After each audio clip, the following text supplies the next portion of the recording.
Now next, page number 6, third paragraph.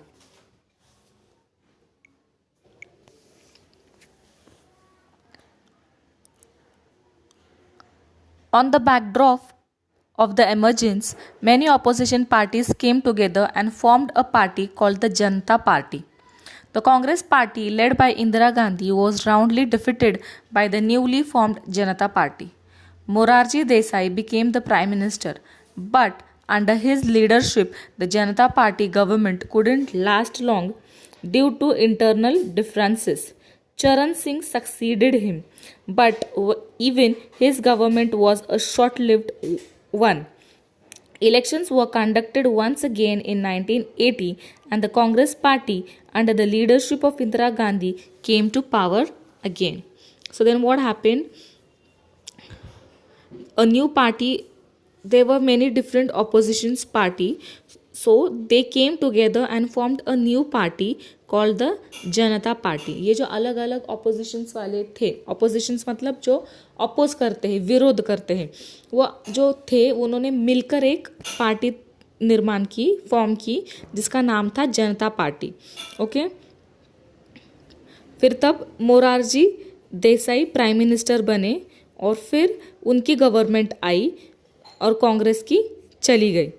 फिर क्या हुआ? चरण Singh succeeded him, but even his government was short lived one. लेकिन चरण सिंह का भी गवर्नमेंट ज़्यादा टाइम तक नहीं चल पाया और फिर 1918 में फिर से इलेक्शन हुए और उसमें फिर से कांग्रेस पार्टी जीत गई, यानी कि इंदिरा गांधी जी की पार्टी फिर से पावर में आ गई. कांग्रेस अगेन विन हुआ. अब 1980s में क्या हुआ? During this decade the Indian political system faced many new challenges. और इस दौरान हमारे जो पॉलिटिक्स था, इंडियन पॉलिटिकल सिस्टम, वो पॉलिटिकल सिस्टम ने बहुत सारे प्रॉब्लम्स को फेस किया. The Sikh in Punjab demanded an independent state of Khalistan and began a movement which went to become violent and destructive. अब ये जो सिख लोग थे पंजाब के, पंजाबी लोग मतलब जिनको हम बोलते हैं, उन्होंने क्या किया कि एक अलग स्टेट के लिए डिमांड की कि हमको हमारा एक अलग स्टेट चाहिए, खालिस्तान नाम का.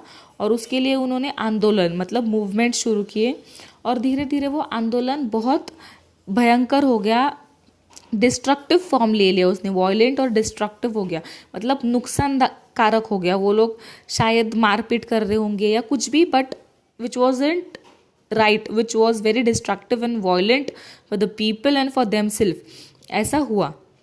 Pakistan had lent its support to this movement, और इस सिचुएशन का पूरा फ़ायदा पाकिस्तान ने ले लिया और इस मूवमेंट को उन्होंने ज़्यादा सपोर्ट किया, क्योंकि वो चाहते ही थे कि इंडिया में अशांति बनी रहे, पूरा गंदा माहौल फैल जाए. इसलिए उन्होंने, ये मूवमेंट गलत थी ये जानने के बावजूद में पाकिस्तान ने इस मूवमेंट को सपोर्ट किया. The Indian army was sent in to the Golden Temple at Amritsar, holy shrine of the Sikhs in 1984. Okay, so Indian army को जो फेमस गोल्डन टेम्पल है अमृतसर का, वहाँ पे इंडियन आर्मी को भेजा गया. A holy shrine of the Sikhs in 1884 to evict the terrorists who had allegedly taken shelter there. तो कुछ टेररिस्ट वहाँ पे घुसे थे, तो उनको निकालने के लिए इंडियन आर्मी को तभी वहाँ पे भेजा गया था. टेररिस्ट जो छुप के बैठे थे वहाँ पे घर बना लिया था, उनको निकालने के लिए, उनको ख़त्म करने के लिए. One of the Sikh bodyguard in Indira Gandhi's personal security assassinated her. During this period, an organization called United Liberation Front of Assam, ULFA, carried a major movement in northeast India. So, एक organisation form हुई जिसका नाम था United liberation front of Assam, alpha, ULFA. सो उन्होंने एक major movement शुरू किया north east का जो पार्ट है इंडिया का, वहाँ पे.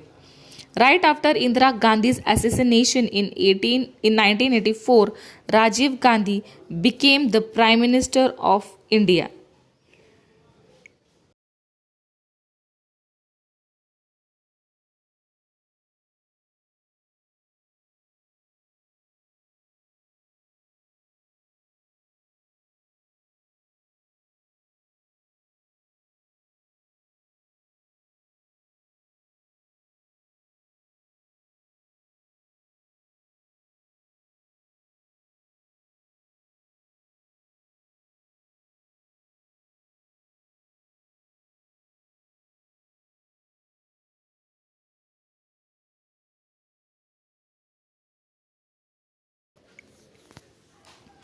और फिर 1984 में इंदिरा गांधी जी के असैसिनेशन के तुरंत बाद ही उनके बेटे राजीव गांधी प्राइम मिनिस्टर बन गए. He tried to make several reforms in the field of Indian economy and that of science and technology. तो जब वो इंदिरा गांधी जी के बेटे राजीव गांधी जी जब प्राइम मिनिस्टर बने तो उन्होंने बहुत सारी कोशिश की कि साइंस और टेक्नोलॉजी और अपनी जो इकोनॉमी मतलब पैसा है इंडिया का उसमें प्रोग्रेस हो पाए. He took the lead in solving the issues of the Tamil minority in Sri Lanka. और श्रीलंका में तमिल माइनॉरिटी जो थी तो उनके इश्यूज सॉल्व करने के लिए भी उन्होंने बहुत कोशिश की. He promoted the idea of united Sri Lanka with internal autonomy of the Tamil community. और श्रीलंका में जो हमारे तमिलियंस थे उनके साथ और हमारे इनके साथ उन्होंने एक इंटरनल ऑटोनॉमी हो पाए ऐसी कोशिश की थी but his efforts in this regard prove to be in vain. लेकिन वो कोशिश उनकी नाकामयाब हुई. It did not be succeeded. He faced a lot of criticism in the context of corruption that took place during a defense equipment deal, especially the purchase of long-range cannons from the foreign company called Bofors. So Bofors करके एक foreign की company थी, वहाँ से long range cannons खरीदने थे. तो वो जो लॉन्ग रेंज कैनन जो फॉरेन कंपनी से खरीदने थे, जिस फॉरेन कंपनी का नाम बोफोर्स था, उसकी जो डील हुई वो डील में राजीव गांधी जी पे बहुत करप्शन के आरोप लगे कि उन्होंने बहुत सारे पैसे खाए. ऐसे आरोप उन पर उस वक्त बहुत सारे लग गए. Political corruption became a crucial issue in the general elections that followed and the Congress party was defeated. और ये करप्शन का धब्बा उन पे लग गया, इसलिए उसके तुरंत ही बाद जो इलेक्शन हुई उसमें कांग्रेस पार्टी हार गई. Several political parties formed a coalition called the Janata Dal. और फिर and Vishwanath Pratap Singh became the next prime minister. और ये जो अलग अलग पॉलिटिकल पार्टीज थे उन्होंने एक जनता दल करके पार्टी निर्माण की और उसका हेड मतलब फिर उसके बाद विश्वनाथ प्रताप सिंह जो थे वो प्राइम मिनिस्टर बने. इंदिरा गांधी के बाद राजीव गांधी के बाद. The policy for providing reservations for other backward classes, that is OBC, is considered to be his most important contribution.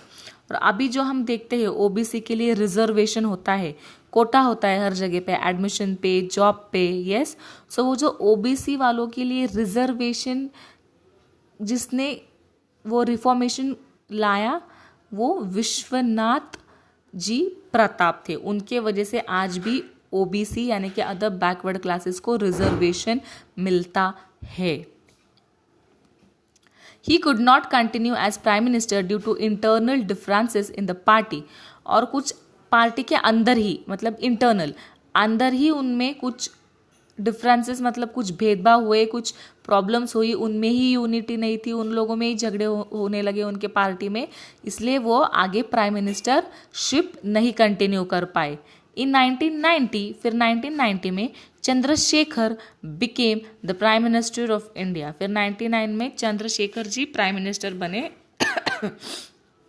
His government was also short lived, और उनका गवर्नमेंट भी ज़्यादा टाइम तक नहीं चला, फिर 1 साल ही चला। और फिर in 1991 during the election campaign the terrorist organisation in Sri Lanka Liberation Tigers of Tamil Eelam assassinated Rajiv Gandhi. Towards the end of the decade of 1980s, the unrest in Jammu and Kashmir had begun. और 1980s में ही जम्मू और कश्मीर का जो मुद्दा है, issues है, वो शुरू हो गए। The terrorist activities there forced the Kashmiri Pandits to leave the valley. और कश्मीर में जो भी टेररिस्ट घुसे हुए थे, उन्होंने वहाँ के जो पंडित लोग थे, कश्मीरी पंडित जो थे, उनको वो ज़मीन छोड़ने पर मजबूर कर दिया। उनको बहुत प्रॉब्लम फेस करनी पड़ी कश्मीरी पंडित्स को टेररिस्ट की वजह से। टेररिस्ट लोगों ने उनको बहुत परेशान किया। This problem grew serious day by day and today it has taken the form of terrorism. और ये प्रॉब्लम दिन ब दिन सॉल्व होने के बजाय बढ़ती ही गई और टेररिज्म वहाँ पे पक्का होते गया और आज भी है। Now the change after 1991।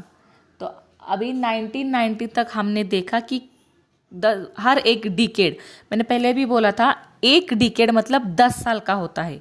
Okay, so 60s 70s 80s हमने देखा कि हर 10 साल में क्या क्या हुआ।